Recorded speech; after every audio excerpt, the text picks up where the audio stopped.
An e-reader the size of a business card, a smartphone with something to prove, an artifact from the future that's more tool than toy, and a wearable that's simply shocking. I'm Mr. Mobile, and this is your Gadget Grab Bag for May 2026.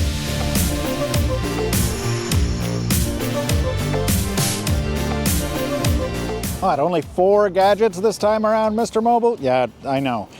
As I continue to fine-tune this series, which is only 2 episodes old at this point, I'm realizing that I would rather do a somewhat deeper dive on a few fewer products than the other way around. Let me know what you think about that, and if you don't like it, don't worry. I will punish myself accordingly with this. This is the Shock Clock from Pavlok. Basically a fitness band with a little torture device bundled in. And in one respect, it's something I've needed my whole life. See, I'm terrible at waking up. It's something of a minor miracle I ever held down a job with morning hours. Well, it turns out all I needed to solve that was a bracelet that applies 600 volts directly to my wrist. All right, I've set things to 100% zap. How painful could it be? They couldn't sell it if it really hurt. Right? Oh! Okay. That'll wake you up. I don't like that. I don't like that at all. Which I guess is the point. I swear, I was not playing that up for the camera. That first jolt was really intense. You get used to it quickly, and you can also use the app to dial it down to little more than an unpleasant nudge, and that's the whole point. The Shock Clock relies on something called aversive conditioning. The idea is it's more than an alarm clock. You train yourself to associate the shock with a habit you're trying to break, like touching your face or biting your nails or eating too many delicious buffalo pretzels. Establish the pattern strongly enough, and what do you know? You've broken a bad habit. Now, maybe you see the problem with that. If these are behaviors you need to train yourself for or against, you need to have at least enough self-discipline to do the weeks of training necessary after you spend the $160 on the Shock Clock and commit to wearing it, which honestly might be a tough sell in itself. Not that it's ugly, necessarily, but it sure isn't pretty. With a kind of Ninja Barney colorway done in glossy plastic, unremarkable rubber buttons, and a generic silicone band that picks up a lot of dust, and sports only a single keeper for its strap. My accountability partner is here. You've given me no information, so I'm really... It's gonna be fine. Hit the center button. Yeah. Oh! I told you I was not exaggerating, right? I think I heard that. If I were to buy any of these, I would splash the extra cash for a Shock Clock Max, and at least get a screen. Still, props to Pavlok for exploring seemingly every edge case for a bracelet that shocks you. From a community feature that lets other people give you a jolt remotely, to training on how to use it for lucid dreaming. Only thing it needs now is a lock on the strap, because it's only truly the world's best alarm clock if I can't just take it off to go back to sleep. Next up, an e-reader so small you can forget it's in your pocket. I'm sure many of you have seen this advertised on Instagram or elsewhere, and it sticks in the mind because it's almost comically tiny. It's the X3 from XTEINK, that's what it is. Presumably named after the technology that drives its 3.7-inch e-paper display. Why so small? Well, the company says it was inspired by American businessman Charlie Munger, who was apparently known for carrying a book at all times and spending every bit of his downtime reading. While you can already do this on your phone, of course, I think we can all agree that e-paper is a much more comfortable reading experience. And the smaller your e-reader, the more likely you are to carry it and use it. Now, that sounds pretty thin, but I actually did this organically a couple days ago. At a cafe, I'd fallen into my usual habit of doom-scrolling threads when I remembered that I had the X3 with me. So I busted it out, knocked out the rest of a chapter of Chris Hadfield's Final Orbit over lunch, pretty good book so far, and I actually did feel better about how I'd spent that time. These folks made every effort to remove barriers to you carrying this thing. At 58 grams, it's got basically no pocket penalty, and it even sticks to the back of a MagSafe-equipped phone, though the magnets are a bit weaker than I'd like. Battery life is measured in weeks, so I don't mind its non-standard magnetic charger. The e-ink is fairly sharp at 250 ppi, and it's quite comfortable to hold, with soft corners and a satin finish. Fair warning though, if you're used to something like a Kindle, you've got to be ready for the convenience compromise. Look, I get it. Amazon is bad. It sucks that you're only buying a license to a book, the UI is dated, they deprecate old hardware, sure. But a Kindle also just works. You buy a book, you read a book. With this thing, you gotta load books onto it either through the microSD card or the wireless connection, and on the sample I was sent, both processes were just atrocious. I won't belabor the point, because this is a pre-release unit that at press time is still in pre-order status, and the company emphasized repeatedly that the software I was using would be updated by the official launch in May. Good. Now, no software update will be able to fix the weak magnets, or the missing backlight, which means you can't use it in the dark without a literal booklight, or the need to pivot your digital library to open formats. But honestly, maybe that last point is something more of us should be thinking about doing anyway. And while I initially thought this was little more than a novelty, I see now how making an e-reader this small actually could make reading as frictionless as doom scrolling. And that's something I'm really here for. Okay, I've already been asked why I haven't given this one a full review yet, and I'll answer that in a sec. This is the Find X9 Ultra from Oppo. In a way, I feel like this is the first smartphone to truly earn an Ultra brand name in a long time. Credit to Miriam Jouar on the Mobile Tech Podcast for making that point. Not just thanks to the specs, which, whatever, but in the presentation.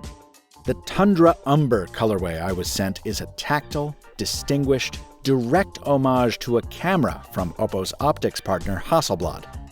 And the orange accents are another tip of the cap to the same. Take note, Samsung. This is how you make an Android stand out in 2026. Of course, the whole thing is built around an incredible optics module, with similarly spectacular specs as the rest of the phone. I took it to the Vintage Computer Festival with my friend David Amell, and its versatile optics and Hasselblad color filters offered ample opportunity for some photographic fun.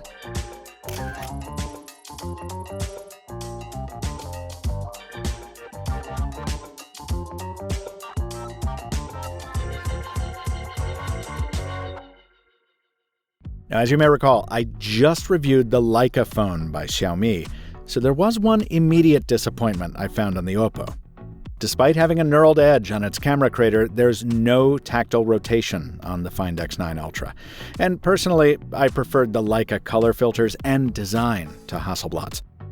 But Oppo wasn't done. A day before the review embargo lifted, I got another big package from the company containing one of the most ridiculous accessories I've ever seen. Whoa. Behold, a 300mm telephoto add-on that boosts the 3x on the phone to 13x optical. It's exactly as insane as it sounds.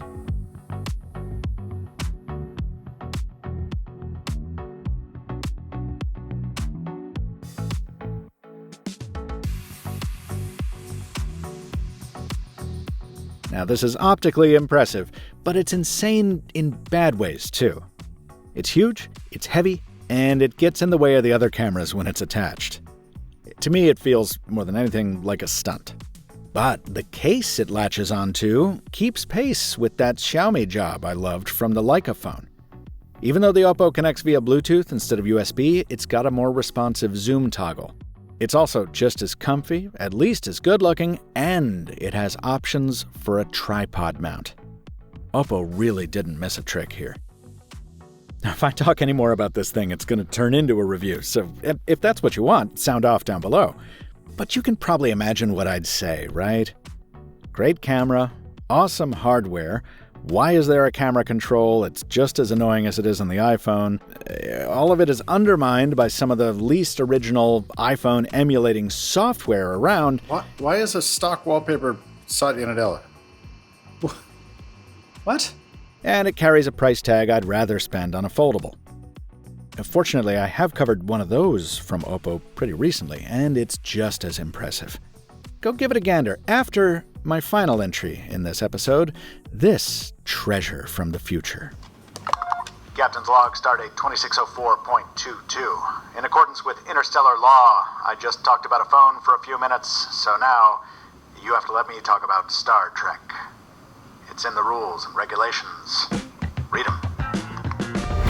Yeah, you know I'm a Star Trek fan, but what you may not remember is that the third video I ever posted on this channel was a review of a Star Trek toy, a communicator replica from an outfit called the Wand Company.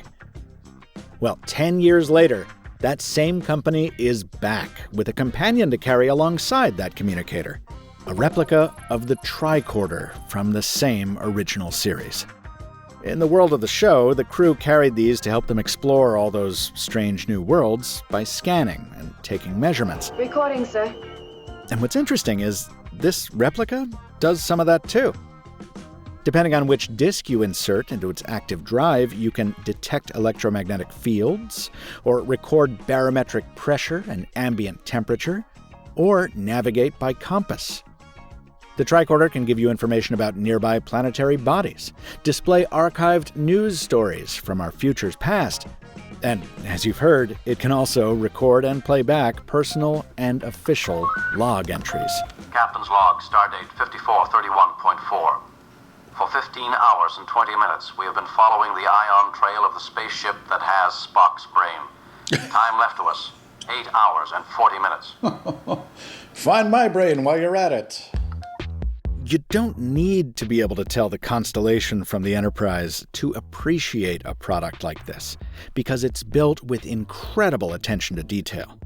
This isn't some off-the-shelf software. Wand had to design and develop a custom user interface while adhering to the visual language of a 60-year-old TV show. The hardware was designed using scans and hands-on time with one of the last surviving physical props from the 60s. Its LCD is framed by a crystal that mimics the curved CRT lookalike of the original, mounted inside a machined aluminum frame with a casing textured to emulate the era-appropriate Kydex and leather. It took Wand 6 years to ship this thing, and you can see every one of those years in the final product. And I mean that in the best way possible. Now, this is not my favorite tricorder from Star Trek. That would be this, the 1990s era version from The Next Generation. I love this screen-accurate replica. But to commission it, I paid a lot more than the Wand tricorder costs. And it doesn't really even do anything except look pretty. And that's the final reason I think the Wand product deserves a spot in this series. It delivers much more than a simple toy, at a quality far higher than anything else in its class, and it was made with love and reverence for the source material. If more products were like this, critics like me wouldn't have nearly as much to complain about.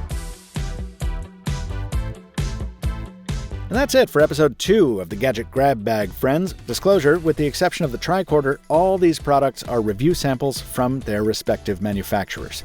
But as always, none of those companies were given copy approval rights or any editorial input or preview of this coverage, nor did any company provide compensation for same. You can check out episode 1 on the channel and subscribe to Mr. Mobile so you don't miss the next one. And if you've got suggestions for products to feature on episode 3, you can drop them in the comments or hit me on socials at Captain2Phones. Until next time, from Michael Fisher, thanks for watching. And stay mobile, my friends.